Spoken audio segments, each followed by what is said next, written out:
God says, I am not going to allow you to settle into something that's not for you. Hi, my name is Jachaya Williams. I am back with another video, and God has a message for you today, okay?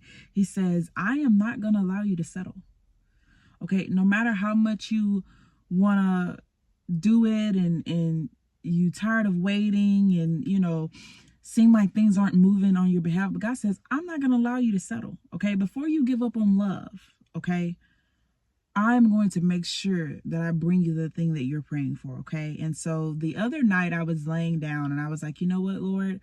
I was like, I need you to speak to me today. Whatever I need to hear. I said, I need you to speak to me today, right? And so this is what he says. He says, I will not allow you to settle. I will not allow you to go down a road where I took you from. This journey is long and it feels like you're suffering. It feels like you're in your Job season because, today a lot of us are in our Job season, right? We done lost some things along the way where we don't even know what God is doing, but we're keeping the faith and we're trusting in him, right? And so God says, it feels like you're in your Job season and it seems like you've been there for a very long time. He says, but if you be still and know that I am Lord, you will see that I had my hand in this all along. God says, I need you to continue being still. And I need you to know that I am Lord. Now, being still doesn't mean that you just sit in the house all day and not do anything. No, that's not what that means, okay? Being still is knowing that, okay, it don't matter what your circumstances look like. It don't matter what you're going through right now or who then rose up against you. I know that my God is still going to come through for me. And so I need to continue putting in the work. I need to continue meeting God halfway on the things that I'm praying to him about so he can move on my behalf. That is what being still means, okay? It doesn't mean that you literally sit here and do nothing, because I used to think that way. I used to think that, okay, well, God, the Lord told me to be still, so I'm just going to sit here and let him do. No, I still have to meet God halfway. I still have to put in the work because faith without works is dead. We all know that scripture. And so I still have to do my part on believing in God, believing that he's going to do it, okay? And so he goes on to say, you will see the favor of the Lord upon you. It will come like a flash of light to where your life will never be the same. He goes on to say, even though everyone around Job could not see where Job was headed, Job was steadfast in his walk with me.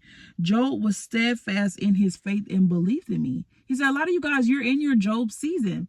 But the fact of the matter is, if we all know that story, Job lost everything, right? Job lost his house. He lost his children. And even his own wife was like, you need to curse God and die. Like, look at what's happening. Why is you still standing there? Even his friends was like, this is the God that you serve? This you still gonna ride behind him? And Job was like, yeah, like my God didn't do anything. And so, the Lord had me to look up the word steadfast, right? Because we like to throw that word around and we actually don't know what it means, right? So God led me to look up the word steadfast, and this is the first thing that I saw: unwavering and firm, right? That means that nothing can move you. It don't matter if the devil come and knock you upside your head. I don't know how many times. It don't matter how many times you in the middle of the storm. You're not gonna move. God says that's how I need you to be in your faith. That's how I need you to be in your belief, because I'm not going to allow you to settle in something that is not for you. I'm not going to allow you to settle in something that is not in my plan for you. You prayed that my plan be carried out in your life. And so that's exactly what I'm going to do. That's exactly what I'm going to make sure that you do. You're praying for all of these blessings. You're praying for this and that. I'm not going to allow you to settle in that thing. That's not the plan that I have for you. And so he goes on to say, I was able to move on Job's behalf because of how unmovable he was, despite the storm around him. A lot of you guys, you go through the storm and then you be ready to leave God. God says, I don't need you to do that anymore. Okay, I need you to learn how to be steadfast in me. Even though you're going through the trials and tribulations, those are there to prepare you for the thing that you're praying for. Those are there to prepare you to develop your character, to make sure that you grow not only in yourself, but in me. Okay, That is why I have you going through the tests and trials that you're going through. It is not to harm you, but it is there to prosper you, okay? He said, I was able to move on Job's behalf because he was unmovable, okay? Even though everybody around here was saying, you need to forget about God. Look at what God got you going through and da-da-da-da-da. God says, Job said, no, I know my God, okay? I know my God. There must be a reason for this, okay?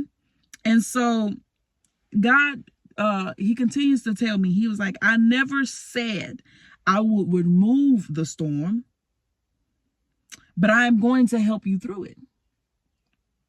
See, a lot of you guys, you praying the wrong prayer. Okay, you're asking God to help to remove the storm from your life. But God says, I never told you that I was going to remove the storm. I'm going to help you through it, though. Because God is going to give us the strength to move through whatever tests and trials that we're going through, okay? I can't speak. So, allow God to do that for you. Allow God to help you through the storm that you're going through. Allow God to help you through whatever situation that you're going through, because he's going to help you do it, okay?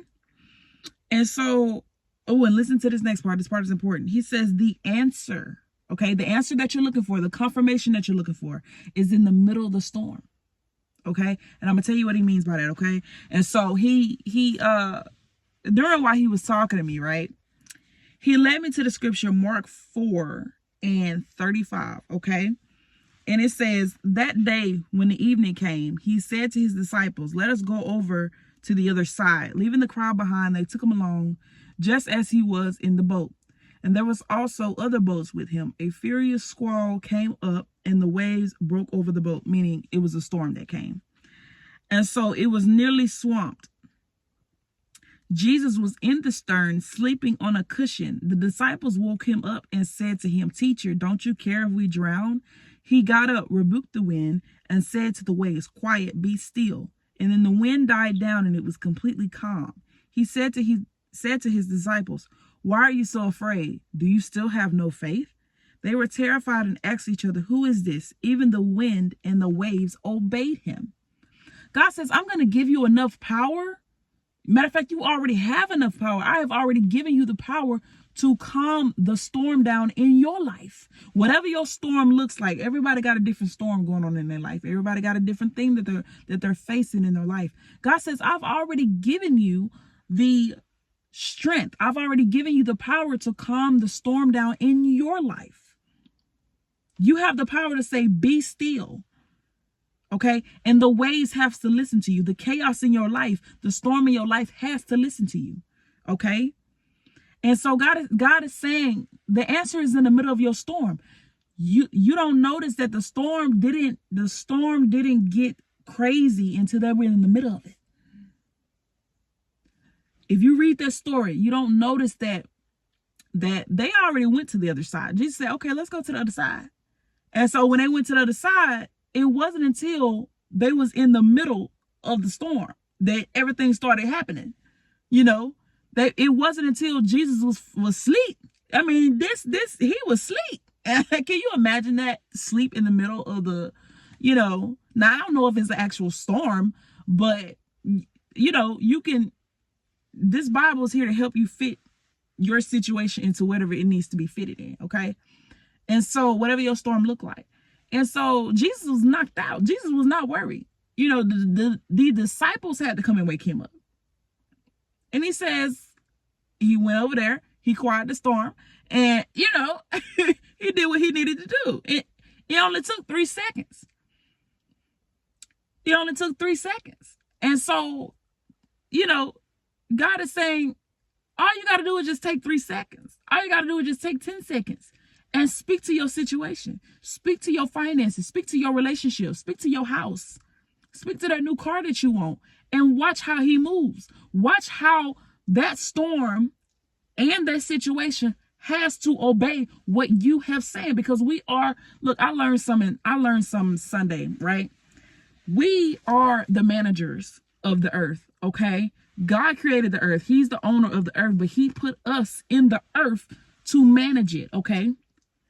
He in the beginning in Genesis, I don't remember what exact scripture, but He said that we were dominion over this place. What is that? What does the word dominion mean? Manager. Okay, so we are managers of the earth. I learned that this past Sunday.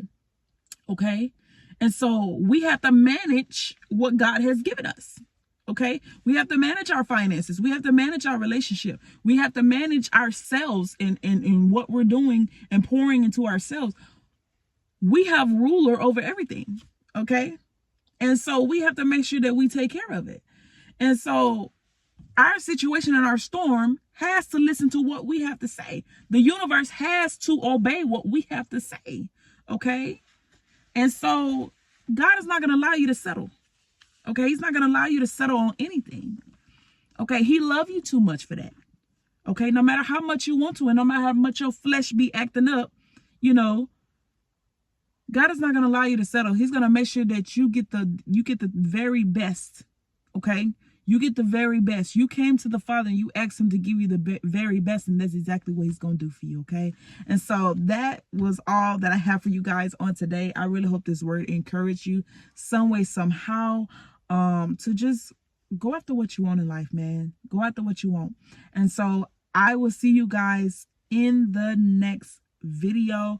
Put in the comments below where you are right now in your life and how we can pray for you, and things of that nature, and lift each other up, because we're supposed to be here for each other, right? And so I will see you guys in the next video. Bye.